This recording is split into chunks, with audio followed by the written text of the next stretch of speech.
여러분, 천국은 어떤 곳일까요? 우리가 가보지 않았으니 잘 모르지만 예수님께서는 성경에서 천국의 모양을 조금씩 이렇게 보여주십니다. 천국은 정말 아름다운 곳이겠죠. 그래서 우리가 죽어서 갈 수 있는 나라이지만 동시에 성경은 이렇게 이야기합니다. 천국은 이 땅에 임하는 나라다. 우리 속에 임하는 것이 천국이다. 이렇게도 말씀하십니다. 그러니까 천국은 죽어서 가는 장소적인 개념도 있어요.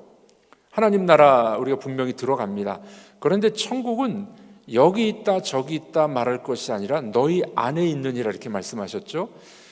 너희 안에 있다는 말은 예수님을 말하는 것이었어요. 제자들이 예수님을 둘러싸 앉아 있었잖아요. 너희 안에 있느니라. 예수님이 천국이에요.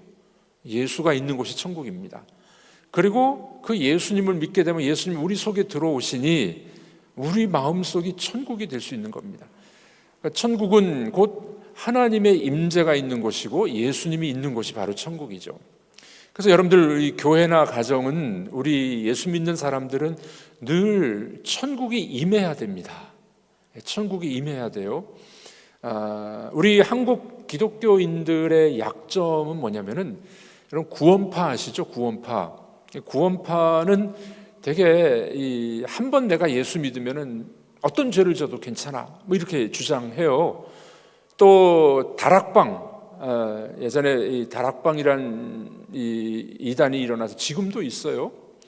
이분들도 거의 비슷한 주장을 합니다. 한 번 구원받았으면은 어떤 죄도 다 용서받았으니 죄를 지어도 괜찮아, 천국 가. 여러분, 이 말은 일면 맞지만은 다 맞는 말이 아니에요. 그렇죠? 그래서 우리는 이 하나님 나라 천국은 우리가 이미 소유하고 있지만 완성을 바라보고 있는 나라예요. 구원을 이루어 가야 돼요. 그래서 우리는 이 천국이 이 땅에서도 임할 수 있도록 살아가야 됩니다. 우리가 서로 사랑하고 또 섬겨줄 줄 알고 희생할 줄 알고 이러면은 그곳에 하나님 나라가 임하게 되는 겁니다. 여러분들의 가정과 우리 교회가 천국이 임하기를 주님의 이름으로 축복합니다. 천국은 들어가는 곳이지만 또 천국은 이 땅을 침투해 들어오는 곳이에요.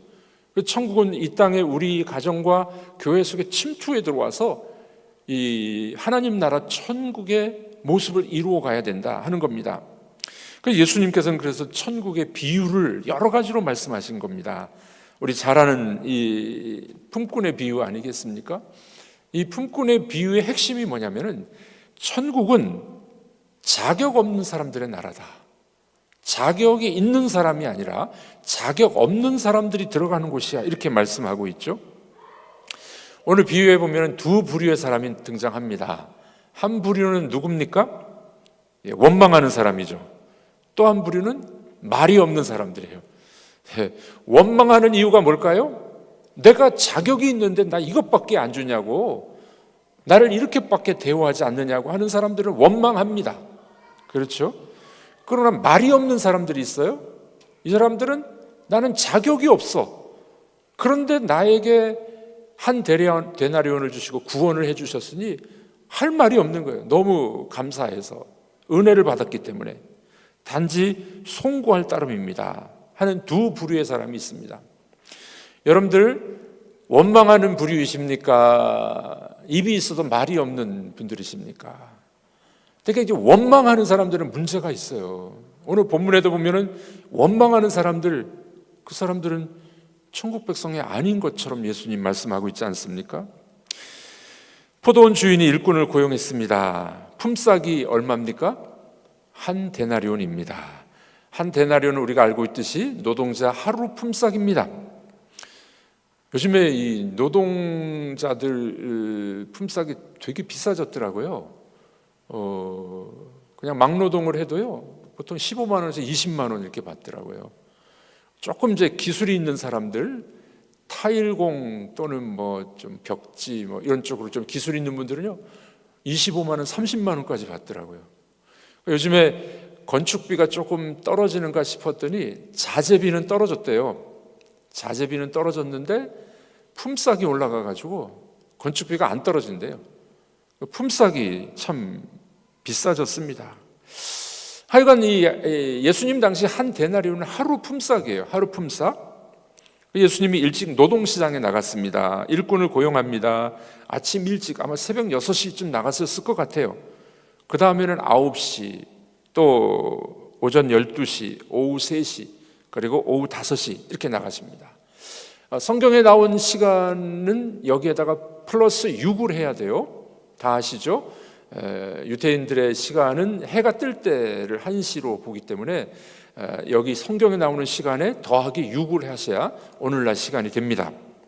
자, 이렇게 예수님께서 이 한 주인의 이야기를 하는데 여러 번 나가서 품꾼들을 데리고 옵니다. 제 11시 마지막으로 나갔습니다. 11시면은 더하기 6 하면은 오후 5시예요. 일이 6시쯤 끝날 텐데 마지막 시간에도 나가서 품꾼을 데리고 오는 장면을 보게 됩니다. 이 사람들은 누굽니까? 이 능력이 없는 사람들이겠죠. 제일 뽑아갈 때 능력 있는 사람, 기술 있는 사람 다 뽑아갔을 텐데 마지막 5시, 오후 5시 힘없고 능력 없는 사람들이에요. 자격 없는 사람들입니다. 그런데 이 주인은 그런 사람도 불러서 일꾼으로 사용하게 된다는 겁니다. 그저 은혜가 아니겠습니까? 아무도 써주지 않는 사람이었으나 이 포도원 주인은 그들을 불쌍히 여겨서 고용해 줍니다.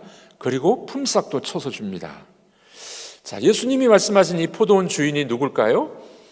하나님을 여기에서 비유적으로 말씀해 주고 있습니다. 하나님의 은혜 주시는 하나님을 우리에게 알려주기 위해서 예수님이 이런 비유를 하고 계시죠. 품삯이 뭐냐? 여러 가지 설명을 하는 학자들이 있습니다만은 보편적으로 그 주인이 주는 품삯은 구원으로 이렇게 해석을 하죠. 하나님의 구원은 들어갈 조건과 자격이 없는 사람도 부르셔서 그에게 구원을 주심을 보게 됩니다. 자격 없는 인간, 그저 사랑하심으로 은혜를 받게 됩니다. 그러므로 여러분들, 하나님 나라 백성, 천국에 들어가는 사람들, 우리들은 어떤 사람이냐면은 자격 있는 사람이 하나도 없는 겁니다. 여러분들, 나 이런 사람이니까 구원해 주세요 해서 구원받은 분 있으십니까? 내가 잘생겼잖아요. 내가 헌금도 많이 했잖아요. 그래서 구원받은 분 있으십니까? 어제 돌잔치가 있어서 가보니까 이 애기 엄마들이 왜 이렇게 날씬하고 옷도 얼마나 그냥 원피스에다가 애기 엄마인지 처녀인지 모를 정도로 예쁘기도 하고 애기 엄마인지 도대체 모르겠어요. 그렇게 예뻐야 구원받습니까? 내가 돈이 많이 있어야 구원받습니까? 자격이 있어서 구원받은 사람은 아무도 없습니다. 하나님 나라 백성은 자격 있는 사람이 아니라 자격 없는 사람이 되는 거죠. 나중된 자 11시, 오후 5시 부르심 받은 자가 먼저 되고 먼저 된 자 새벽에 부르심 받은 사람들. 여기서 이제 먼저 된 자들은 유대인들을 가르칩니다. 유대인들을 하나님 먼저 부르셨잖아요. 유대인들이 잘나서 부른 게 아닙니다. 이거를 이제 성경 신학자들은 뭐라고 이야기하냐면 패러다임이다. 그러니까 유대인을 대표적으로 하나님이 부르셔서 어떻게 인간을 구원해 주시는지를 보여주는 모델이에요. 모델. 패러다임이라는 말은 모델입니다. 그러니까 유대인들을 부르심은 하나님의 패러다임이에요. 봐라, 유대인들 불렀는데 어떤 사람 불렀습니까? 아브라함을 부르셔가지고 종되었던 사람들, 자격이 없는 사람들인데 하나님의 은혜로 출애굽시켜주고 가나안 땅 들어가고 하지 않았느냐? 이게 이제 이 하나의 패러다임이에요. 그러니까 인류를 구원하시는 방식을 이스라엘 사람들을 통해서 보여주신 겁니다. 그러니까 이스라엘이 독특하고 잘났기 때문이 아니라 하나님의 구원 방식을 보여주는 하나의 모델이에요. 모델. 그러니까 유대인들은 이걸 착각했죠. 자기들만 선민이라고 생각해. 그게 아닌 거죠. 유대인이 하나의 모델이 돼가지고 이방인들도 이렇게 구원하시는 거야. 자격 없는 사람들 하나님이 은혜로 부르셔서 출애굽시켜 주시고 가나안 땅에 들어가게 하시는 거야. 이거를 구약 학자들은 패러다임 이렇게 이야기합니다. 그러므로 우리들도 하나님이 그렇게 구원해 주신 겁니다. 여러분, 인간이 얼마나 공적과 공로를 세워야 천국에 들어갈까요? 대표적으로 이슬람을 들 수 있는데, 이슬람의 교리는 뭡니까? 알라의 마음에 들어야 구원받는 거예요. 알라의 마음에. 공로를 세워야 돼요. 특별히 즉각 구원받는 방식은 뭡니까? 그거는 비이슬람권, 특별히 기독교인들을 죽이면은 즉각 천국에 올라가요. 이들의 생각에는. 그래서 여러분들 이 폭탄 테러 같은 거 하잖아요. 이 폭탄 촉기 있고 자동차 폭탄 테러 하는 이유가 뭐냐면은 그렇게 해서 이슬람권, 특별히 기독교인들을 죽이면은 즉각 천국으로 올라가는 거예요. 그래서 그렇게 하는 겁니다. 즉각 천국에 가면은 이 이슬람 사람들 어떻게 믿냐면요, 72명의 미녀가 옆에서 시중을 든대요. 우리 남자분들 한번 해볼 만하지 않습니까? 이슬람을 믿고 자폭 테러에서 죽고 들어가면은 천국에서 72명의 그것도 미녀들이 시중을 들어준답니다. 이슬람 교리를 보면 철저히 자기 공로입니다. 자기 공로예요. 내가 뭘 했으니 나 자격 있지 않습니까? 그러니 천국에 들어가야 되지 않습니까? 그것이 그들의 구원의 교리입니다. 그러나 성경은 다른 이야기를 하고 있습니다. 죄인인 인간이 아무리 선한 일을 해도 그건 죄다. 은혜가 아니면 구원받을 수 없다. 자격이 없는 자, 하나님의 은혜로 구원받은 자들만이 구원을 들어간다 하는 겁니다. 예수님이 그걸 보여주기 위해서 오늘 품꾼의 비유를 보여주게 됩니다. 제가 요즘 제 아들들을 보면서 또 우리 젊은 교역자들을 보면서 옛날에 제가 자꾸 생각나요. 나도 옛날에 저랬지. 지금 보면은 이제 답답하기도 하고 속상하기도 하고 그럴 때가 있지만, 옛날을 저를 생각해보면 제가 그런 사람이었었어요. 말도 잘 못했고, 뭐 사람들 앞에 잘 서지도 못했고, 근데 참 긍휼히 여겨주셔가지고 제가 자라났던 교회에서 26살 때, 지금 말하면 이제 만으로 25살 때 교육전수사가 됐어요. 뭘 알겠습니까? 정말 몰랐던 것 같아요. 정말 몰랐어요. 은혜가 아니면은 어떻게 뭐 교육자 생활을 했을까 싶은 생각이 참 많이 듭니다. 제가 많이 했던 건 뭐냐면은 이제 후배들이 초등부 교사들이었거든요. 대체로 대학생들 후배들이니까 맨날 뭐 윤성이 오빠 그러고 뭐 윤성이 형하고 따라다녔어요. 그래서 밥 잘 사줬어요. 그때부터도. 그러니까 교사들이 많이 참 도와줬습니다.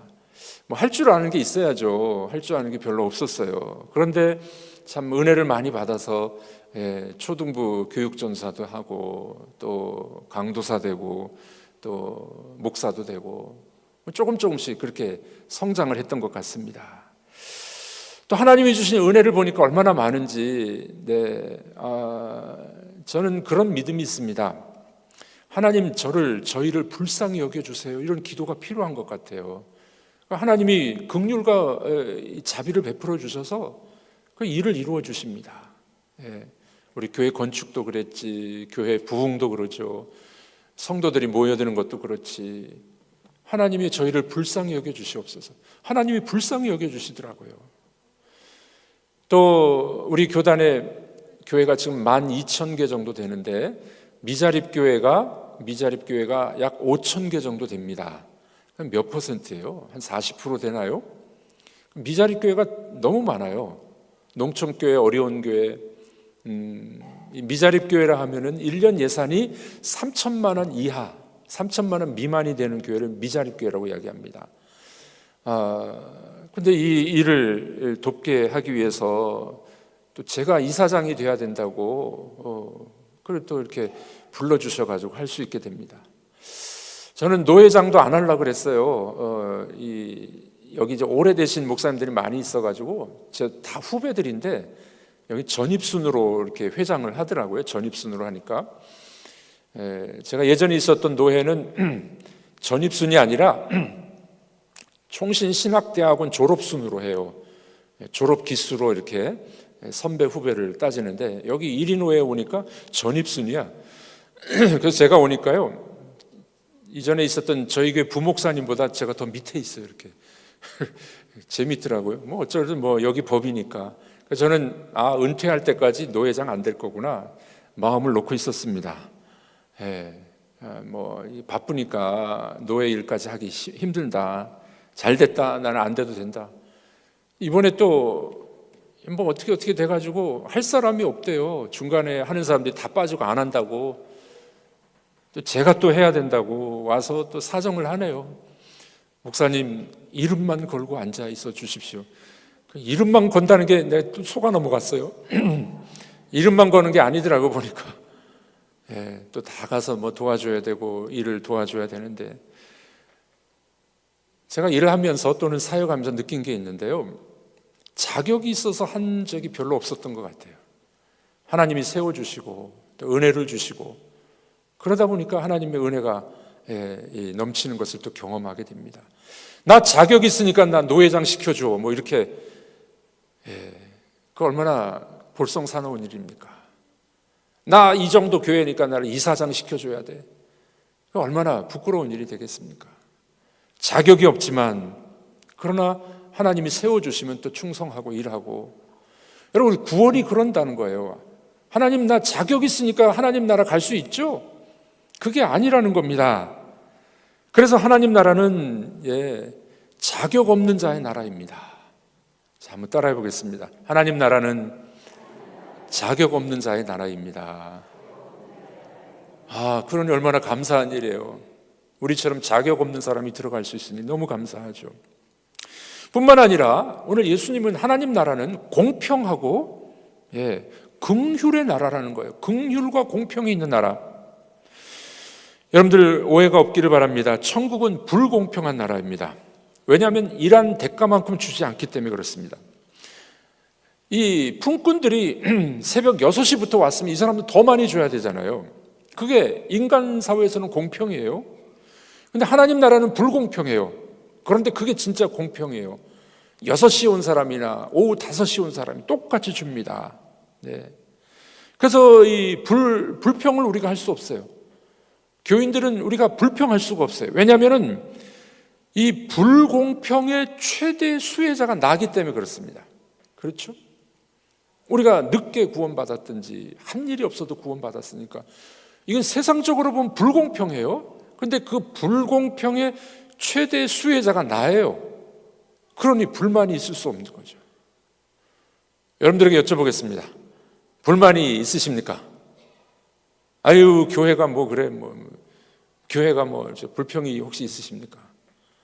하나님의 나라는 불평이 없는 곳이 돼야 됩니다. 아멘이십니까? 왜냐하면 불공평의 최대 수혜자가 나기 때문에 그래요.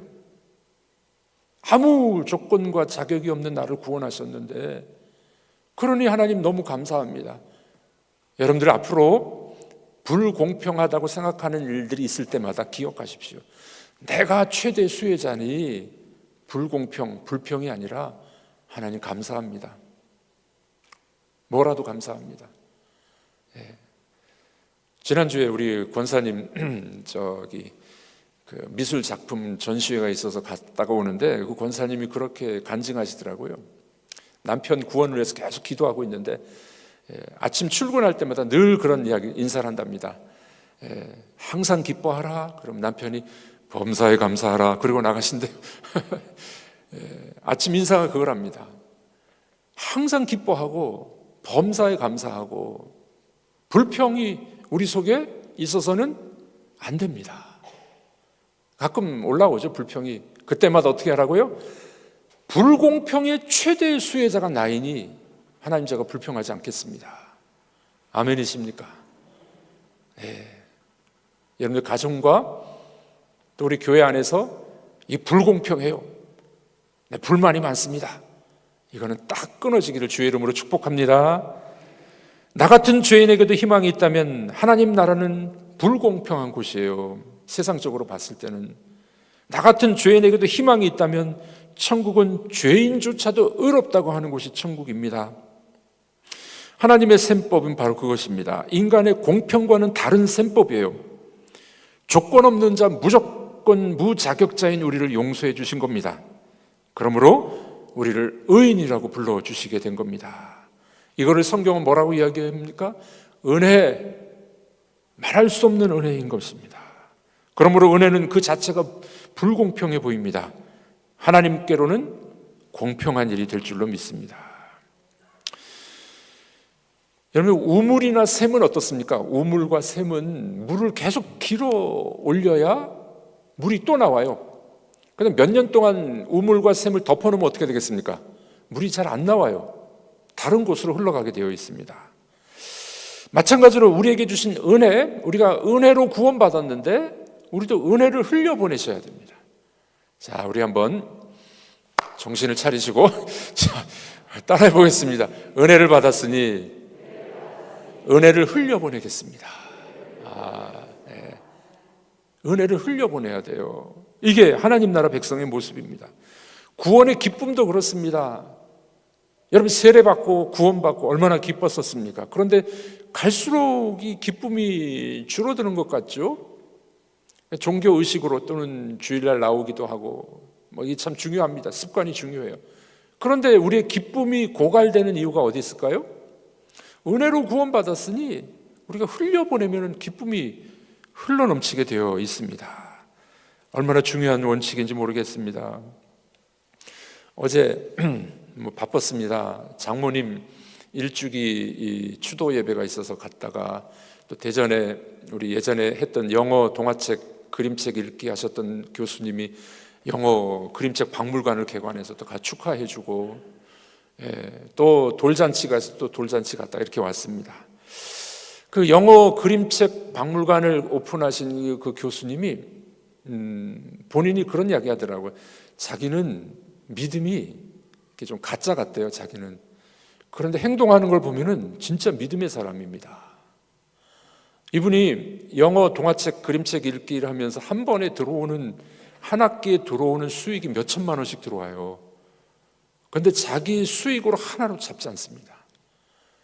장애인 복지관 또 노인 복지관 이런 스타리아를 8대를 사줬어요. 스타리아가 얼마인 줄 아십니까? 저도 잘 모르겠어요. 그건 4천만 원 가까이 되더라고요. 들어오는 수익금을 다 장애인 복지관, 노인 복지관에 스타리아 다 사줬더라고요. 우리 한부모 시설에도 나가는 애들 살림살이 해서 가라고 냉장고 하나씩 사주라고 2천만 원을 기부해 줬어요. 케냐의 우리 주성남 선교사님에게도 아이들 영어 동화책을 많이 보내줬습니다. 자기가 영어 그림책 동화책 읽기 프로젝트를 하면서 전국의 회원이 2만 5천 명이래요. 가보니까 다 젊은 엄마들이에요. 다 젊은 엄마들, 교사들 이런 분들이 다 모였는데 다 자원봉사해요. 들어온 돈이 있으면 다 흘려보냅니다. 자기는 가짜 크리스찬 같다고 이야기하지만 제가 봤을 때는 그분이 진짜 크리스찬이에요. 받은 은혜가 너무 크니까 그냥 흘려보내는 거죠. 여러분, 우리의 삶도 이렇게 살면 얼마나 좋겠습니까? 내가 베푼 은혜가 얼마가 되는지, 나를 이렇게 홀대해? 나도 이렇게 할 거야. 섭섭해. 그것이 아니라 내가 자격 없는 자로서 구원받았으니 나도 흘려보내겠습니다. 나도 섬기겠습니다. 이런 은혜의 사람들 되길 주님의 이름으로 축복합니다. 그러므로 우리 성도들은 이 천국 백성은 누가 됩니까? 자격 없는 사람들이 되는 거예요. 그 은혜를 받았으니 이제는 우리도 은혜를 흘려보내야 됩니다. 여러분들, 너무 감사한 거는요, 내가 베풀고 섬기고 은혜를 흘려보내면 내가 행복해져요. 여러분들 중에 혹시 불행하다는 분들 계십니까? 우울증으로 너무 힘들어하는 분들 계십니까? 한번 섬겨보세요.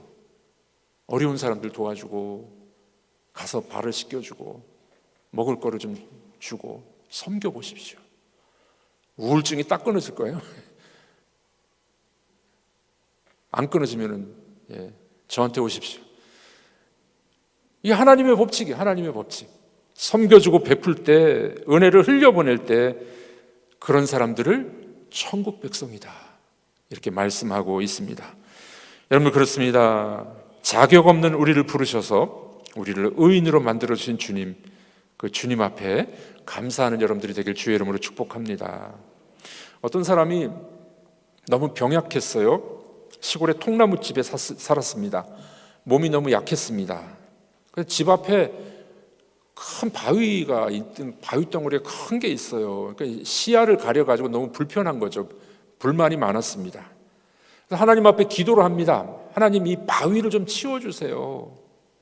하나님이 기도 응답을 하셨습니다. 사랑하는 아들아, 집 앞에 바위를 매일 밀어라. 이게 응답이었습니다.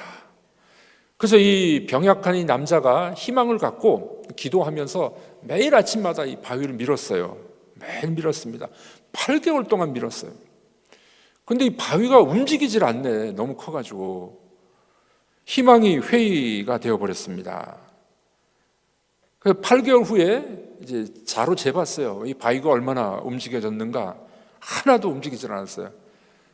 얼마나 억울합니까? 기도했는데 하나님이 바위를 밀으라 그랬는데, 그래가지고 하나님 앞에 다시 엉엉 울면서 기도했습니다. 하나님, 이게 뭡니까? 기도 응답도 안 해주시고. 하나님 이런 말씀 해주셨대요. 사랑하는 아들아, 왜 슬퍼하냐? 하나님 때문입니다. 하나님 말대로 8개월 동안 희망을 품고 기도하면서 바위를 밀었는데 바위가 움직이지 않았습니다. 하나님 이렇게 대답하셨답니다. 사랑하는 아들아, 나는 내게 바위를 옮기라고 한 적이 없다. 그냥 바위를 밀라고 한 거다.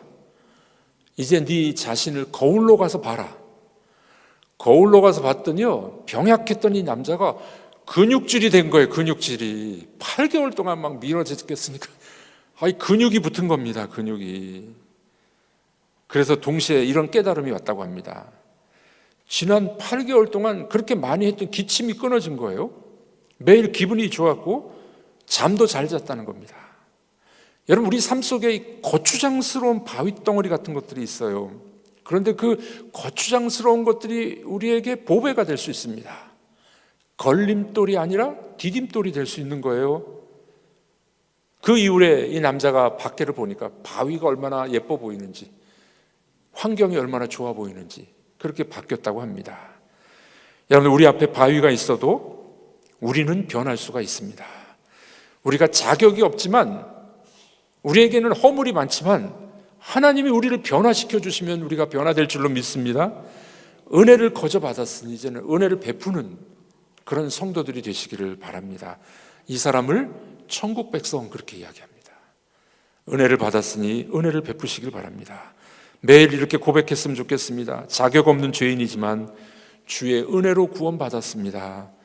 내가 주의 은혜가 아니면 살 수가 없습니다. 은혜를 베푸는 여러분들이 다 되시기를 주님의 이름으로 축복합니다.